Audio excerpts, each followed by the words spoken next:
नमस्कार दोस्तों, आप देख रहे हैं इंडिया न्यूज़ का डिजिटल प्लेटफ़ॉर्म। मैं हूं आपके साथ अंकित चंदेल और दोस्तों आज एक खबर आई जो कि बॉलीवुड से थी, जो कि एक टीवी फ़ेम ये रिश्ता क्या कहलाता है और तमाम ओटीटी पे वो राज करती हैं। काफ़ी खूबसूरत अदाकारा हैं, बात कर रहा हूँ हिना खान की। हाल-फिलहाल में उन्होंने अपने इंस्टाग्राम पे एक पोस्ट शेयर करके बताया कि वो कैंसर 3 के स्टेज से ब्रेस्ट कैंसर 3 के स्टेज से डायग्नोस्ड हैं और इसी पे उन्होंने फैन्स की ब्लेसिंग्स और दुआएँ माँगी हैं। लेकिन इसी के साथ-साथ बॉलीवुड से पहले भी इतिहास रहा है, चाहे ताहिरा कश्यप और अन्य काफ़ी सारी महिलाएँ वो इस चीज़ से गुज़रती हैं और हर साल डब्ल्यूएचओ की रिपोर्ट के अनुसार हर साल जो है ब्रेस्ट कैंसर से करीबन 2.5 मिलियन जो महिलाएँ वो पीड़ित हैं और इसी के साथ-साथ अगर बात की जाए तो रिपोर्ट में ये भी बताया गया है कि हर साल लगभग 7 लाख महिलाओं की मौत ब्रेस्ट कैंसर से होती है। तो दोस्तों ब्रेस्ट कैंसर क्या होता है? कैसे होता है? इसके सिम्पटम्स क्या हैं? कैसे इसको ठीक किया जा सकता है? कौन से टेस्ट से पता चलता है कि ब्रेस्ट कैंसर क्या होता है? या फिर शराब आदि के सेवन से इसका कोई लेना-देना है या नहीं? इन सब से जवाब देने के लिए हमारे साथ आज एक्सपर्ट मौजूद हैं। आज हमारे साथ बात करने के लिए मौजूद हैं डॉक्टर सुषमा अग्रवाल जी, जो कि कैंसर स्पेशलिस्ट हैं। मैम बहुत-बहुत स्वागत है आपका हमारे माध्यम पे। Thank you. मैं संजय गांधी पीजीआई लखनऊ में प्रोफेसर हूँ और I would be happy to give you feedback regarding your questions. बिल्कुल।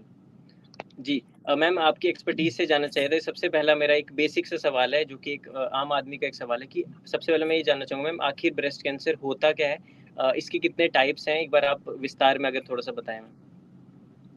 ब्रेस्ट कैंसर एक बीमारी है जो कि खौफ नाम ही उसके नाम में ही खौफ है और इसमें टाइप्स ज़्यादातर ये है कि जैसे कि औरतों का उम्र बढ़ता है उसमें ये कैंसर होता है बट दुर्भाग्यवश हमारे देश में यंग विमेन में भी काफ़ी होता है और यंग वुमेन में जब वो होता है तो वो काफ़ी उग्र प्रकार का होता है। तो आई थिंक मैं इसमें आपको जवाब दे पाई कि जब ओल्ड वुमेन में होता है तो उसमें उतना अग्रेशन नहीं होता है, पर यंग वुमेन में जब होता है तो काफ़ी अग्रेशन होता है कैंसर्स में। जी। मैम अगला मेरा सवाल ये है कि जैसे हिना खान ने बताया कि उनको स्टेज 3 ब्रेस्ट कैंसर है। तो मैम अभी कितना रिस्क है? और स्टेज 3 पे काफ़ी ज़्यादा मिथ्स हैं कि बहुत गंभीर है, बहुत सीरियस है। तो इस पे आप ये मिथ्स को क्लियर करना चाहेंगी कि आखिर कितना ज़्यादा रिस्क है स्टेज 3 पे या फिर क्योर होने के लिए क्या-क्या करना पड़ता है? स्टेज 3 डेफ़िनेटली स्टेज 1 और 2 से वर्स है और बट स्टेज 3 क्योरेबल है और उसमें डिपेंड करता है कि उनका सब टाइप क्या निकला है ब्रेस्ट हिस्टोपैथोलॉजी में और स्टेज 3 में ज़्यादातर पहले कीमोथेरेपी देते हैं ताकि ट्यूमर हुँ, छोटा हो जाए और स्तन बचाया जा सके और हर केस में जब भी स्तन बचाया जाता है तब रेडियोथेरेपी देनी पड़ती है ताकि इर्द-गिर्द बीमारी फिर से ना आ जाए और और सबसे इम्पोर्टेंट चीज़ है महिलाओं को ये जानना चाहिए कि स्तन बचाया जा सकता है स्टेज 3 में भी बिकॉज़ हमारे वुमनहुड का ये एक साइन है। अक्सर घर में लोग कहते हैं निकलवा लो, क्यों निकलवा लो? जब हम बचा सकते हैं इसको और हमें ब्रेस्ट कैंसर ऐसा कैंसर नहीं है जिसमें कि आदमी की लाइफ तुरंत खत्म हो जाती है। कैंसर के बाद भी औरतें लाइफ लॉन्ग ज़िंदा रह सकती हैं अगर ट्रीटमेंट से रिस्पॉन्स अच्छा आया, तो स्तन क्यों ना बचाया जाए? तो ये मेरा एक इम्पोर्टेंट मैसेज है महिलाओं के लिए। जी, और बाकी स्टेज 3 क्यूरेबल भी है डिपेंडिंग अपॉन कि पैथोलॉजी में क्या रिपोर्ट आया है। बिल्कुल। मैम मेरा अगला सवाल आपसे ये है कि रीज़न्स क्या हैं, किस वजह से ये होता है? इज़ इट हेरिडिटरी और हमारा जो है हेल्दी लाइफ़स्टाइल ना होने का कुछ उससे कोई कारण है? तो ये मेन इसके कारण क्या हैं होने के? सबसे इम्पोर्टेंट कारण ये है जो कि हिना खान जी में फैक्टर प्ले करता है, वो है कि हम आजकल करियर के चक्कर में हम ना तो शादी करते हैं टाइम से और ना बच्चे कर पाते हैं टाइम से। तो हुँ, ये लेट होने से क्या होता है जो हमारे शरीर में प्रोटेक्टिव हार्मोन्स हैं प्रोजेस्टेरॉन, तो वो हमारे शरीर में नहीं रहते हैं और वही स्तन कैंसर से बचाते हैं। और ईस्ट्रोजन का लेवल बहुत सालों तक हमारे शरीर में रहता है और वही कैंसर में प्रोग्रेस कर जाता है। सबसे पहले ये। दूसरा कि मोटापा, आजकल आप देखेंगे फ़ास्ट फूड कॉमन हो गया है, इट हैज़ बिकम फैशनेबल, और ये फ़ास्ट फूड से मोटापा होता है। मोटापा हमारी चर्बी में जब जम जाता है, तो वो हार्मोन में कन्वर्ट हो जाता है, इसीलिए उससे कैंसर होने की चांसेस ज़्यादा होती हैं। और तीसरा, जैसा आपने बताया, हेरिडिटरी बिल्कुल होता है, 10% महिलाओं में आप हिस्ट्री लेते हैं तो उनकी माँ या मौसी या दादी को कैंसर हुआ होगा। तो इन केसेस में कुछ ट्रीटमेंट में बदलाव लाया जाता है। बाकी ये भी है कि ये हेरिडिटरी जो होते हैं वो थोड़े से और अग्रेसिव हो सकते हैं। तो ये महिलाओं को पता होना चाहिए कि अगर उनकी माँ या मौसी को हुआ था तो उनको अपना मैमोग्राम नियमित रूप से हर 4-5 साल में कराते रहना चाहिए, ताकि वो जल्दी डिटेक्ट हो जाए और वो क्योर हो जाए। जी। मैम, आपने बात की कि जल्दी पता चल जाए, जल्दी क्योर हो जाए, लेकिन मैम पता कैसे चलेगा, या घरेलू उपाय या कुछ जिससे कि हम इज़िली इसको प्रेडिक्ट कर पाएँ, या फिर हमें पता चल जाए कि हमें इसके लक्षण क्या हैं, सिम्पटम्स क्या हैं? कैसे पता लगता है कि आपको उस बीमारी में धीरे-धीरे आप इंडल्ज हो रहे हैं? हुँ। तो पता चलने के लिए है कि औरतों को सेल्फ ब्रेस्ट एग्ज़ामिनेशन, ये एक तरीका है जो फ्लैट ऑफ द हैंड से आप जो है अपने स्तन को किसी भी महीने में 1 दिन, for example first of every month, हम अपना स्तन फ्लैट ऑफ द हैंड से दोनों ब्रेस्ट को फ़ील करें, और अगर कुछ गाँठ बनती है तो पता चल जाएगा जल्दी, तो वो डॉक्टर के पास जाना चाहिए। उसमें मैमोग्राम कराया जा सकता है, अगर सस्पिशन हुँ, हो तब एफएनएसी से प्रूव किया जाता है। तो यही एक तरीका है, और जिन औरतों को नहीं पता है कि सेल्फ ब्रेस्ट एग्ज़ामिनेशन किया जाता है, कम से कम गाँठ हो तो उसको लेके बैठे ना, जल्दी जाएँ डॉक्टर के पास, कैंसरस हो सकता है, उसको रूल आउट कर लें। यही 2 तरीके हैं जिससे हम कैंसर का जल्दी पता लगा सकते हैं। मैम, एक मॉडर्न टेक्नोलॉजी में एक टेस्ट आया है जिसका नाम है जीन टेस्ट, जो कि उससे पता लग जाता है कि आपकी कोई फैमिली ट्री में अगर किसी को कैंसर हो तो उससे पता लगाया जा सकता है। तो उस इस टेस्ट को थोड़ा सा कॉस्टली भी है, ओवरसीज में काफ़ी कामयाब हुआ है, बट 90% ही बता पा रहा है, अभी तक पूरी तरह कामयाब नहीं है। तो इसकी टेक्नोलॉजी को लेके आप क्या कहना चाहेंगे? नहीं, जीन टेस्ट तो हमारे इंडिया में आ गया है, ब्राका टेस्ट है, यस, और प्रकाश जी। जब भी हमें यंग पेशेंट्स में हम ये कराते हैं, क्योंकि ये ब्राका टेस्ट अगर पॉज़िटिव होता है, तो इनमें इलाज में कुछ दवाएँ ऐड कर सकते हैं, और ये बहुत कॉस्टली नहीं है, 8-10 हज़ार का है, और हम अपनी सारी यंग पेशेंट्स और फैमिली हिस्ट्री पॉज़िटिव वाली वे महिलाओं में कराते हैं। बिल्कुल। मैम, जैसे अभी स्टेज 3 की बात हुई है हिना खान में, तो 0 हुँ, से लेके 4 स्टेज तक ही होता है। तो किन-किन स्टेज हुँ। पे मैम क्या-क्या साइड इफ़ेक्ट देखने को मिलते हैं, अगर इलाज भी लगातार करवा रहे हैं तो? बॉडी में क्या चेंजेस महसूस होते हैं? हाँ, तो स्टेज से साइड इफ़ेक्ट का कोई मतलब नहीं है। साइड इफ़ेक्ट बेसिकली ट्रीटमेंट से होते हैं, हाँ, और ज़्यादातर साइड इफ़ेक्ट जो है कीमोथेरेपी से होते हैं। तो कीमोथेरेपी से साइड इफ़ेक्ट्स जो हैं, कमज़ोरी होगी, कीमोथेरेपी लेने के दौरान आपको उल्टी या दस्त हो सकते हैं, और पर आजकल इतनी अच्छी दवाएँ आ गई हैं, ज़्यादातर औरतों में ये प्रॉब्लम होती नहीं है। बुखार आ सकता है, और फिर थोड़े से लॉन्ग टर्म में 2-4 कीमो के बाद बाल भी झड़ सकते हैं। पर जब बाल भी झड़ गए तो उसके बाद नए बाल बहुत अच्छे, घने, हेल्दी होते हैं, तो इसलिए घबराने की ज़रूरत नहीं है, क्योंकि हमें जान बचाना है अगर कैंसर हो गया, और कीमोथेरेपी से डरना नहीं है। ये पुरानी बातें होती थी कि कीमो है तो डर रहा है, लग रहा है। आजकल के ज़माने में बिल्कुल भी डरने की बात नहीं है। बिल्कुल।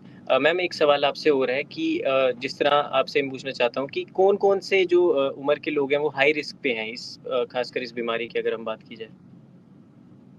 हाई रिस्क भी जैसे कि मैंने आपको बताया कोई भी हो सकता है, और ज़्यादातर ये कैंसर जो है ओल्ड एज की बीमारी है, पर हमारे देश में ये यंग वुमेन में भी काफ़ी हद तक, मतलब कि मैं कहूँगी कि 1/3 ब्रेस्ट कैंसर जो है young patient that is less than 40 years में पाया जा रहा है। तो इसीलिए all ages are at risk, and self breast examination एक बहुत बढ़िया तरीका है। सबसे पहले पता लगाने का, और मैं आग्रह करूँगी महिलाओं से कि ये बहुत ही सरल और नॉन कॉस्टली तरीका है जल्दी पता लगाने का। जी।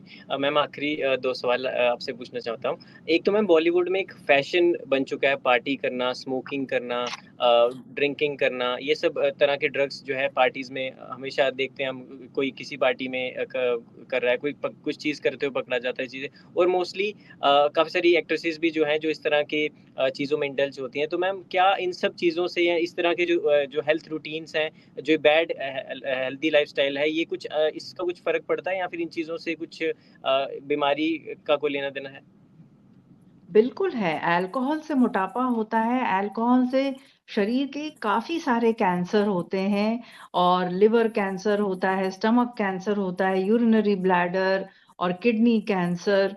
और स्मोकिंग से तो सबको ही पता है, आजकल तो सारे मूवी थिएटर्स में सबसे हुँ, पहले आपको दिया जाता है स्लोगन कि don't smoke hmm, and it is harmful for health.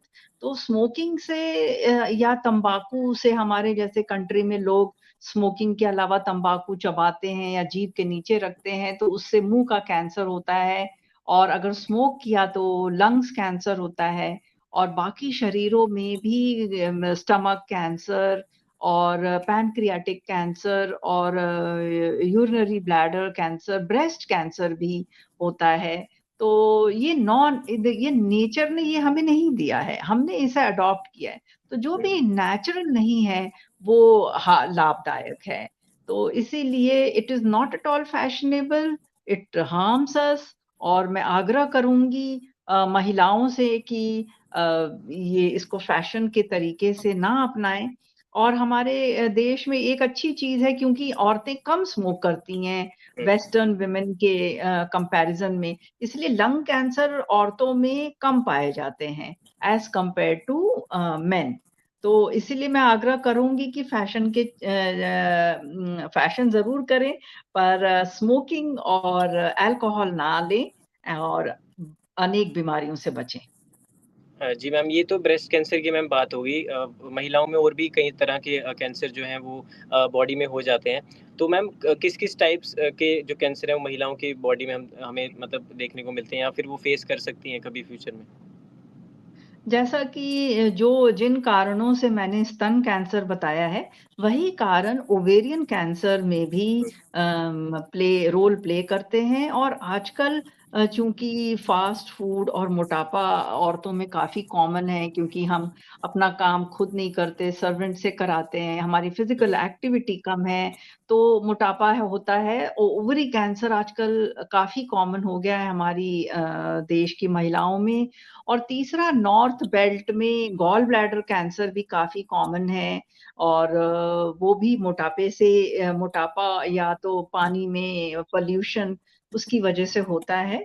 और मोटापे से endometrial, that is uterine cancer भी होता है। हुँ। और तो ये औरतों की कॉमन कैंसर्स हैं। बिल्कुल। मैम आखिरी सवाल आपसे एक सोशल मीडिया पे बड़ी स एक काफ़ी लोग ट्वीट भी कर रहे हैं, काफ़ी लोग कमेंट कर रहे हैं, कह रहे हैं हिना खान तो जिम जाती थी, बेशक 36 ईयर्स की हैं, जिम जाती थी, पूरी फिट थी, रोज़ सुबह उनका खाना ऑर्गेनिक खाना खाती थी। इन सब के बावजूद भी मैम कैसे वो शिकार हो गई इस बीमारी का? तो मैंने बताया तो कि वो कारण उनमें जो है she hasn't married, she is um, unmarried, and so um. Therefore protective hormones उनमें नहीं बने, और इसीलिए उनमें एस्ट्रोजन का लेवल ज़्यादा है, और इन औरतों में स्तन कैंसर होता है, व्हिच इज़ प्रूवन, और थ्योरी नहीं है, प्रूवन है। इसीलिए it is not surprising for me. Okay. Ma'am जितने भी लोग आपको हमारे माध्यम से देख रहे हैं, तो इसकी अवेयरनेस के लिए आप लास्ट में दर्शकों को क्या कहना चाहेंगे? अंत में मैं यही कहना चाहूँगी अपने दर्शकों से कि स्तन कैंसर के पता जल्दी पता लगे, इसके लिए सेल्फ ब्रेस्ट एग्ज़ामिनेशन हर महीने फ्लैट ऑफ द हैंड से दोनों स्तन की जाँच करें। और दूसरा, मैं ये कहना चाहूँगी कि सही समय पे अगर हमने शादी कर ली और बच्चे कर लिए, जो कि ये नेचर का बना हुआ रूल है, तो उससे हम बहुत सारी बीमारियों से बच सकते हैं। फ़ास्ट फ़ूड की तरफ ना जाएँ, हमारे देश में अन्य प्रकार के खाना हम प्रिपेयर करते हैं, इसके लिए हम फॉर्च्यूनेट हैं, इसलिए हमें फास्ट फूड में जाने की ज़रूरत नहीं है। हम मोटापे का ख़्याल रखें, फिज़िकल एक्सरसाइज़ करें, फ्रेश फूड खाएँ और अगर हमारे फैमिली में ये है, हिस्ट्री पॉज़िटिव है, तो हम ब्रेस्ट कैंसर स्क्रीनिंग कराएँ और जेनेटिक टेस्ट करा लें, जिससे कि हमें जल्दी पता चले इस बीमारी का। बिल्कुल। Thank you so much ma'am, आपकी वज़ह से हमें आज बहुत कुछ, मेरे को तो ख़ासकर मुझे और हमारी ऑडियंस को बहुत कुछ पता चल पाया है इस बीमारी के बारे में, और अवेयरनेस भी काफ़ी, लोग आपसे काफ़ी कुछ सीखेंगे, और टिप्स जो और आपने बताया जो क्योर करने के तरीके और अर्ली एग्ज़ामिन करने के तरीके, उसको भी लोग फ़ॉलो करेंगे। वो एक बात भी है ना कि मैंने भगवान नहीं देखा, लेकिन मैंने डॉक्टर देख लिया, तो एक फ़रिश्ता कहा जाता है डॉक्टरों को, और आप जैसे डॉक्टर ऐसे काम करते रहेंगे, तो हम जैसे लोग अच्छे और स्वस्थ ज़िंदगी जी पाएँगे। Thank you so much for the opportunity ताकि महिलाओं को इसके बारे में पता चले। जय हिंद। जी, बिल्कुल, thank you so much ma'am, आपका समय देने के लिए।